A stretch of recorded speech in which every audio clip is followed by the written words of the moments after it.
मेरा बेटा। तो हमारा new chapter number 17 information and communication technology.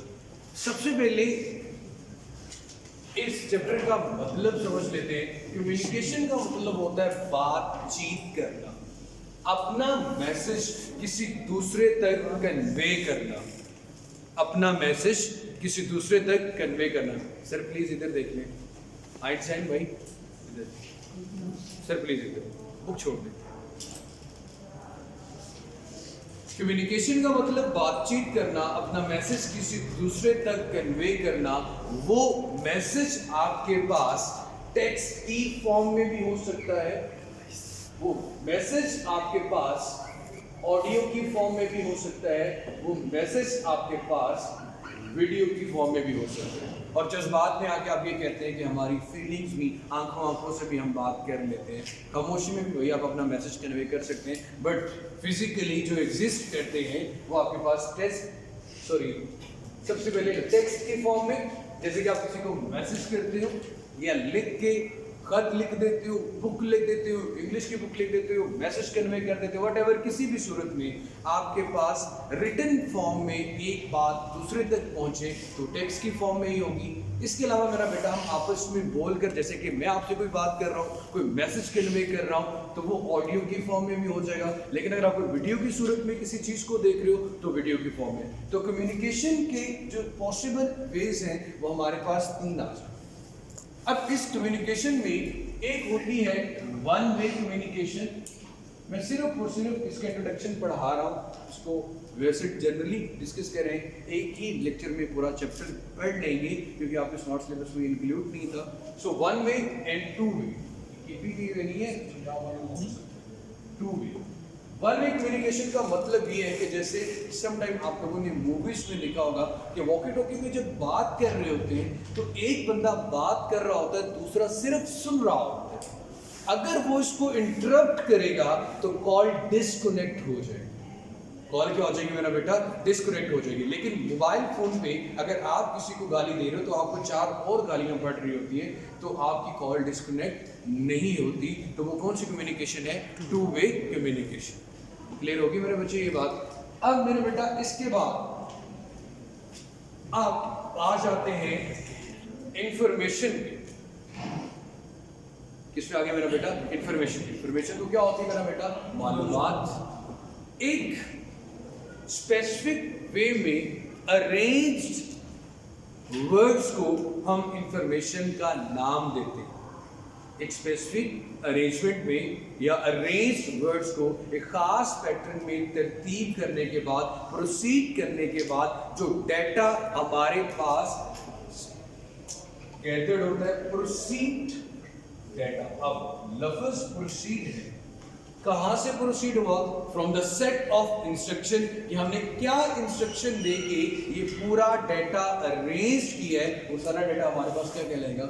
Information. And what is the meaning of technology? हम इलेक्ट्रॉनिक इक्विपमेंट्स का यूज करके अपना डाटा एक जगह से दूसरी जगह ट्रांसमिट करते हैं। इसे आप क्या नाम देते हैं मेरा बेटा? टेक्नोलॉजी। या जितनी भी एडवांस्ड हमारे पास इन्वेंशंस होती हैं, यार टेक्नोलॉजी बहुत आगे बढ़ गई है, नैनो टेक्नोलॉजी आ चुकी है, डिवाइसेस का साइज कम से कम होता जा रहा है लेकिन उसकी मेमोरी बढ़ती जा रही है। तो ये हमारे पास किससे रिलेट करता है? टेक्नोलॉजी से। अब मैंने यहाँ पे इस सारे लफ्ज को शॉर्ट फॉर्म में लिख दिया ICT, information and communication technology. अपनी इंफॉर्मेशन एक जगह से दूसरी जगह ट्रांसमिट करना। ट्रांसमिट द प्रोसीड डेटा भी लिख सकता हूं या information. Transmit the information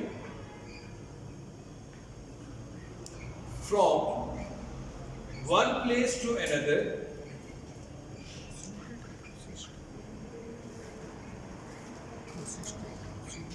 transfer the information from one place to another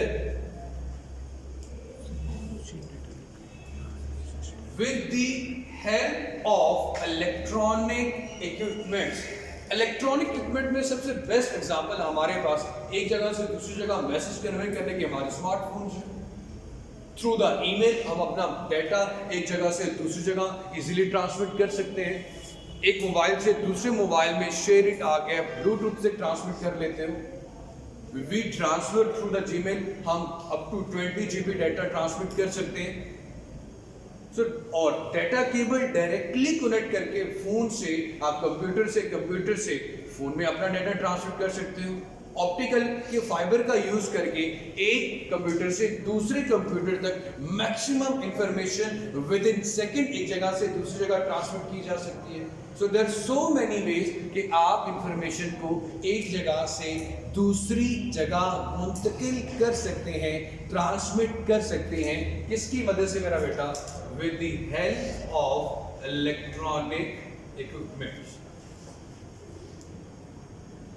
यहाँ पे मैंने लफज इंफॉर्मेशन एंड कम्युनिकेशन टेक्नोलॉजी में आपके सामने लिखा हुआ है मेरा बेटा with the help of electronic equipments. इसका मतलब हरगिज ये नहीं होगा कि कोई बंदा 10 या 15 बुक्स एक गधा गाड़ी पर रख के एक कॉलेज से दूसरे जगह ट्रांसमिट कर रहा हो तो आपको जो इन्फॉर्मेशन तो एक जगह से दूसरी जगह जा रही है, तो ऐसा नहीं है। We are discussing about with the help of electronic equipments. और इसमें सबसे इंपॉर्टेंट लाइन जो मिसिंग है वो यही है, with in seconds. With in second, बहुत कम टाइम में एक जगह से दूसरी जगह आप अपना डाटा ट्रांसफर कर सकते हो with the help of electronic equipments. आपने अपने दादा परदादा से ये बात जरूर सुनी होगी कि एक गांव से दूसरे गांव तक या एक शहर से दूसरे शहर तक अगर उन्हें कोई मैसेज कन्वे करना होता था तो प्रॉपरली एक खत लिखा जाता था जिसको डाकखाना या पोस्ट ऑफिस में जाके पोस्ट करने के बाद और उसके बाद उस खत का जवाब आता था। तो अब आपको अगर अपना मैसेज एक जगह से दूसरी जगह कन्वे करना, you just type on your smartphone और विद इन सेकेंड आपका जो मैसेज है वो एक जगह से दूसरी जगह कन्वे हो जाता है। और ये सारी किसकी एडवांसमेंट है मेरा बेटा? टेक्नोलॉजी की।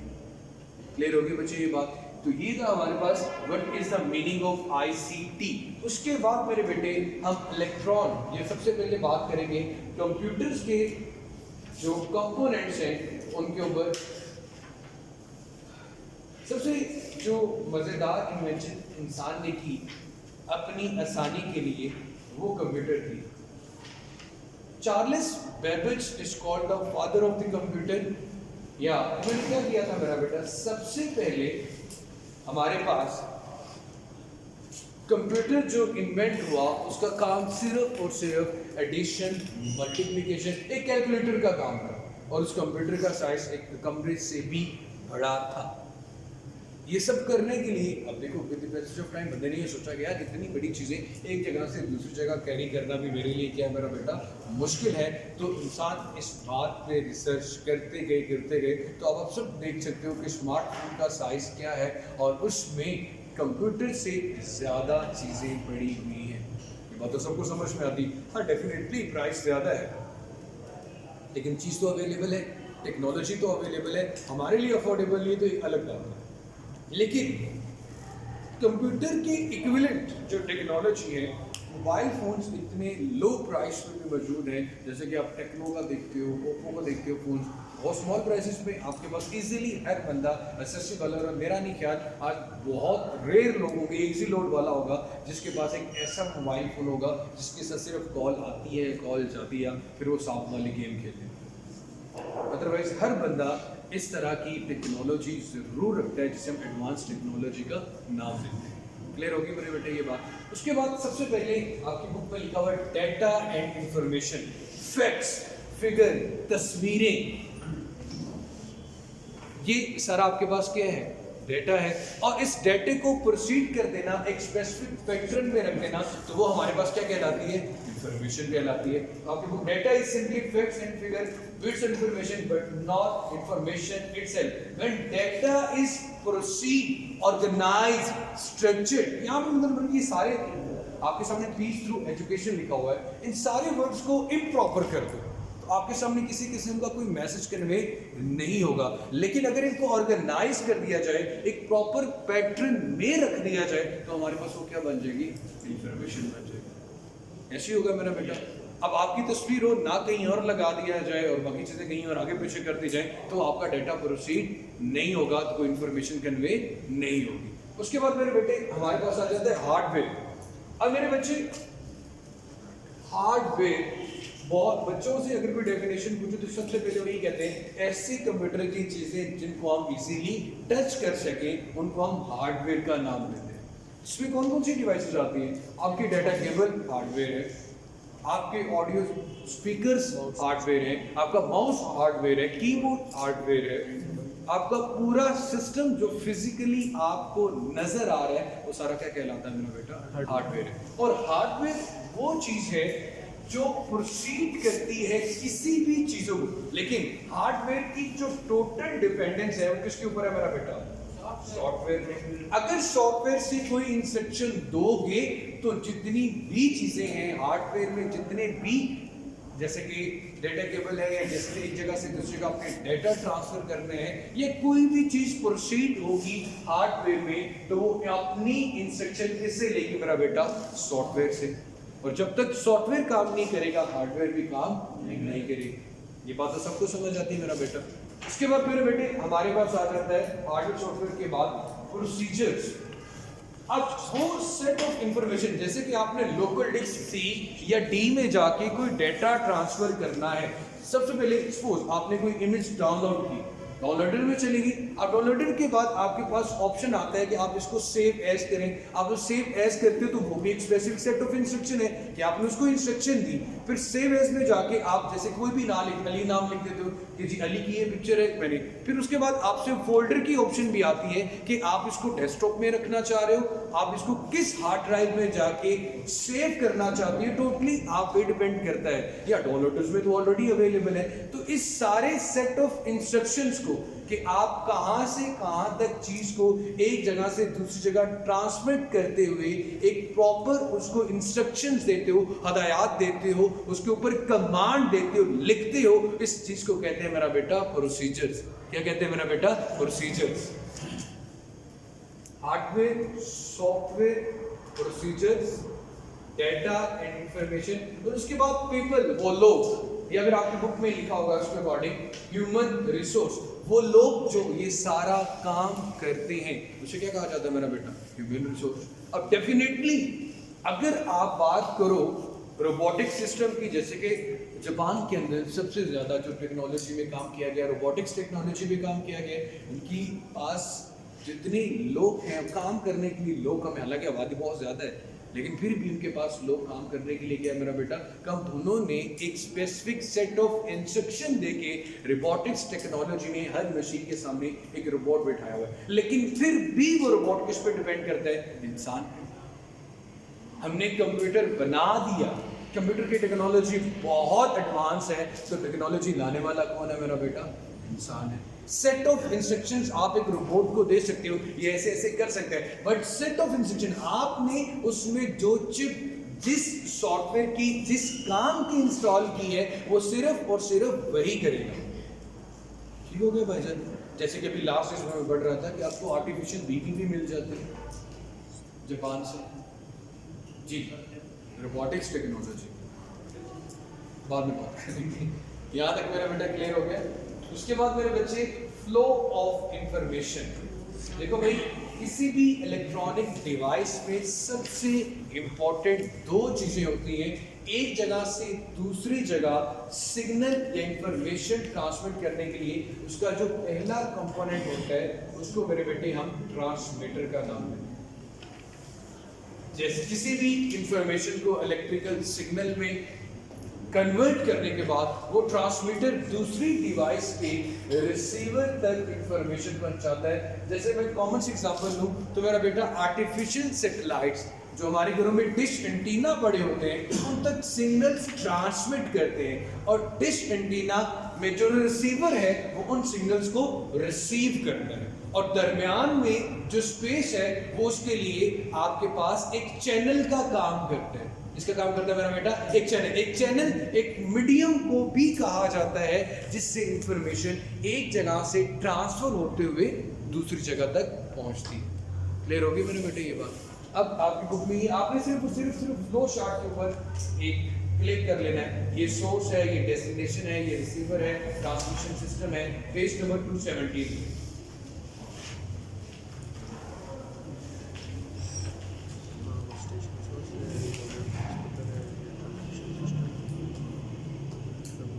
अच्छा मैंने बेटे उसके बाद optical fibre we are already discussed optical fibre in chapter number 3 geometrical optics कि ऑप्टिकल फाइबर में टेलीकम्युनिकेशन में सबसे ज़्यादा काम ऑप्टिकल फाइबर का है, जिसमें इलेक्ट्रिक करंट फ्लो नहीं करता बल्कि आपका signal in the form of light travel करता है। और लाइट की जो स्पीड होती है मेरा बेटा वो कितनी होती है, v मल्टीप्लाई बाय 10⁻8 मीटर पर सेकेंड।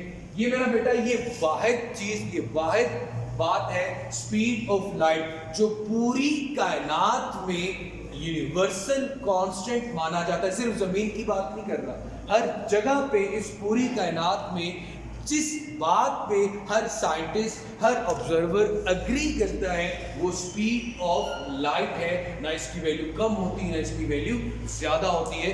हर मीडियम में, हर जगह पे, कहीं से भी जाके आप किसी ऑब्जेक्ट को ऑब्जर्व करो, स्पीड ऑफ लाइट उसकी ऑब्जर्व करो, स्पीड ऑफ लाइट हमेशा क्या रहेगी, सेम रहेगी। इसमें देखिए आप जब आएंगे मेरा बेटा सेकेंड ईयर में तो आप पढ़ोगे theory of relativity which given by the Einstein. उन्होंने ये चीज बताई थी कि एक जमीन पे बैठा हुआ शख्स खुद को कंसिडर कर रहा है कि आप भी रेस्ट में हो और इस वक्त मैं भी रेस्ट में हूं, लेकिन एक बैठा हुआ शख्स अगर प्लेनेट पे कोई दूसरा बंदा अर्थ से अवे जाके गैलेक्सी के ऊपर इसको ऑब्जर्व कर दिया, गैलेक्सी से भी अवे चला जाता है, जैसे जैसे अवे जब अब प्लेनेट अर्थ क्या कर रही है, रिवॉल्व कर रही है, 24 आवर्स में डे कंप्लीट होता है। हम तो यही कहते हैं ना मेरा बेटा, लेकिन हमें कभी खुद को ये मूव करती हुई महसूस नहीं होती। अब इसके अब जो सन है उसके सराउंडिंग में क्या मूव कर रही है, अर्थ। अब सन से भी दूर चले जाओ गैलेक्सी में तो आप सन को भी मूव करता हुआ देखोगे, उसके साथ साथ अर्थ को भी मूव करता हुआ देखोगे। अब ऐसे ही ना ये दोनों चीज़ें ऐसे जा रही है, लेकिन हमें तो अपनी ज़मीन में यही महसूस हो रहा था कि सूरज यहाँ से निकलता है और वहाँ चला जाता है। हालांकि सूरज तो अपनी जगह पे क्या है मेरा बेटा, रेस्ट में, लेकिन ये डिपेंड करता है उसके रिलेटिव मोशन इसे कहते हैं। फिर आप और दूर चले जाओ, गैलेक्सी से भी दूर चले जाओ तो डेफिनेटली उन्होंने एक सिंपल सी कैलकुलेशन दी कि एक क्लास में बैठा हुआ स्टूडेंट जो खुद को कंसीडर कर रहा है कि वो रेस्ट में है क्योंकि हम जमीन पे ही ऑब्जर्वेशन देते हैं, लेकिन किसी दूसरी जगह पे 20 मिलियन किलोमीटर का डिस्टेंस आप बैठे हुए ट्रेवल कर रहे हैं एक सेकेंड। कितना डिस्टेंस मेरा बेटा, 20 मिलियन किलोमीटर का डिस्टेंस। लेकिन आप भी गलत नहीं हो, आप भी अपनी जगह पे बिल्कुल ठीक फरमा रहे हो कि आप क्या हो, रेस्ट में हो। क्योंकि हमने रेस्ट की डेफिनेशन यही पढ़ी है कि अगर कोई ऑब्जेक्ट अपनी पोजीशन चेंज नहीं करता तो किस में है, रेस्ट में। लेकिन अगर कोई दूसरा ऑब्जर्वर है तो वो अपने फ्रेम ऑफ रेफरेंस में जगह को ऑब्जर्व कर रहे हैं, आप अपने फ्रेम ऑफ रेफरेंस कहते हैं पूरी कायनात में वो जगह जहां से बैठकर आप किसी भी इवेंट को, किसी भी एक्सपेरिमेंट को, किसी भी चीज को ऑब्जर्व करते हो, वो आपका फ्रेम ऑफ रेफरेंस होता है। तो आपका क्या होता है मेरा बेटा, फ्रेम ऑफ रेफरेंस। क्लास में बैठ के कोई एक्सपेरिमेंट करें तो क्लास एक फ्रेम ऑफ रेफरेंस है, स्कूल में बैठ के कोई एक्सपेरिमेंट परफॉर्म करें, स्कूल एक फ्रेम ऑफ रेफरेंस है। ज़मीन पे खड़े हुए, बैठे हुए आप पूरी कायनात को या पूरी दुनिया को देख रहे हो तो आपका फ्रेम ऑफ रेफरेंस है। सूरज के पास जाके कोई बंदा इस ज़मीन को देख रहा है तो उसका फ्रेम ऑफ रेफरेंस है। तो हर एक फ्रेम ऑफ रेफरेंस में ऑब्जर्व करने वाला बंदा अपनी अपनी जगह पे ठीक होता है, लेकिन किसी एक बात में मुत्तफिक नहीं होता। लेकिन हर कोई अपनी अपनी जगह पे क्या मेरा बेटा ठीक है। इसे क्या कहते हैं, रिलेटिविटी। शायद आप लोगों ने 9th क्लास में चैप्टर नंबर 3 में डायनामिक्स में rest and motion are relative to each other ये बात पढ़ी हो। ऐसा पढ़ा था ना मेरा बेटा, इसी रिलेटिविटी कहा जाता है। हो गया मेरा सर जी, हो गया। उसके बाद भाईजान आपके पास ये जो सिग्नल मोबाइल फोन्स में आते हैं, ये कौन सी वेव है मेरा बेटा, इलेक्ट्रोमैग्नेटिक वेव्स और रेडियो वेव्स। कौन सी वेव्स मेरा बेटा, रेडियो वेव्स। सूरज से आने वाली जितनी लाइट है इसके डिफरेंट पैटर्न है, कुछ हमें नजर आते हैं, कुछ हमें नजर नहीं आते। हमें जो चीज नजर आती है, जो लाइट नजर आती है, उसकी रेंज 400 से 700 नैनोमीटर है। इससे कम वेवलेंथ की लाइट भी हमें नजर नहीं आती और इससे ज्यादा की लाइट भी हमें नजर नहीं आती। तो मेरे बेटे रेडियो वेव्स भी इसमें आते हैं, इसे कहते हैं विजिबल। अब ultra violet, gamma rays, X rays, ये सारा रीजन भी किसके हिस्से हैं? इलेक्ट्रोमैग्नेटिक वेव का। इन जनरल हम इलेक्ट्रोमैग्नेटिक वेव कहते हैं, लेकिन एक जगह से दूसरी जगह इंफॉर्मेशन पहुंचाने के लिए मोबाइल फोन पे जो कॉल आती है वो किसके थ्रू आती है मेरा बेटा? रेडियो वेव से। और इलेक्ट्रोमैग्नेटिक वेव को एक जगह से दूसरी जगह पहुंचने के लिए किसी मीडियम की जरूरत नहीं होती। हाँ, अगर बहुत तेज आंधी तूफान चल रहा हो तो टावर गिर जाए तो एक अलग बात है, लेकिन अदरवाइज आपके सिग्नल कभी भी उसमें डिस्टर्ब नहीं होते। ये नहीं होता कि अगर आपने एक मोबाइल फ़ोन खरीदा और आप कहीं एबटाबाद या नीचे कहीं कॉलोनी में रहते हो तो आपको वहाँ तक एक लंबी वायर भी दुकान तक लेनी पड़ेगी क्योंकि मेरा मोबाइल भी ऐसे ही चलेगा क्योंकि उसमें सिग्नल आएगी। ऐसा नहीं होता। इन वेव्स को एक जगह से दूसरी जगह पहुँचने के लिए किसी मीडियम की ज़रूरत नहीं होती। सनलाइट, आप देखो सूरज पे रिएक्शन जो हो रहे हैं उससे कितना साउंड क्रिएट होता है कि इंसान सुन भी नहीं सकता। सही है ना? तो उसके करीब जाना तो बहुत मुश्किल है, जितने हज़ारों उसका टेम्परेचर है। तो मेरे बेटे हो रहा है लेकिन हम उसको सुन नहीं सकते। क्यों नहीं सुन सकते? कि साउंड को एक जगह से दूसरी जगह पहुंचने के लिए मीडियम चाहिए, बट इलेक्ट्रोमैग्नेटिक वेव्स की जगह से दूसरी जगह पहुंचने के लिए मीडियम की ज़रूरत नहीं है। उसके बाद मेरे बेटे आपकी बुक में लिखा हुआ है जी स्मार्टफोन किसे कहते हैं, तो बड़े अच्छे से आपको पता है कि स्मार्टफोन किसे कहते हैं। फिर उसके बाद इंसान की जो मोस्ट इंपॉर्टेंट टेक्नोलॉजी है वो फोटो फोन है। फोटो, ऐसा फोन जिसमें इंसान की तस्वीर भी नजर आ सकती है। आप सपोज कर लें ना कि आप इस वक्त कोई 19 में बैठे हुए हो और आपको नहीं पता कि फोटो फोन भी आएगा, तो बुक में अभी इतनी एडवांसमेंट नहीं आई ना, तो फोटो फोन आया, फिर उसके बाद वीडियो फोन भी आ गए, फिर उसके बाद आईफोन और टैबलेट्स, ये सारी चीज़ें आपको नज़र आ रही हैं, टैब जिसे आप कहते हो। तो आज का लेक्चर फिर यही बैठ करते हैं। आपको बुक में या आपके सिलेबस के अकॉर्डिंग ये चैप्टर इंक्लूड नहीं है। सिलेबस के अकॉर्डिंग फिर आप लोगों का जो आखिरी चैप्टर है वो रह गया, जो चैप्टर नंबर 18 है। क्योंकि क्वेश्चन है तो पूछ लीजिएगा ना।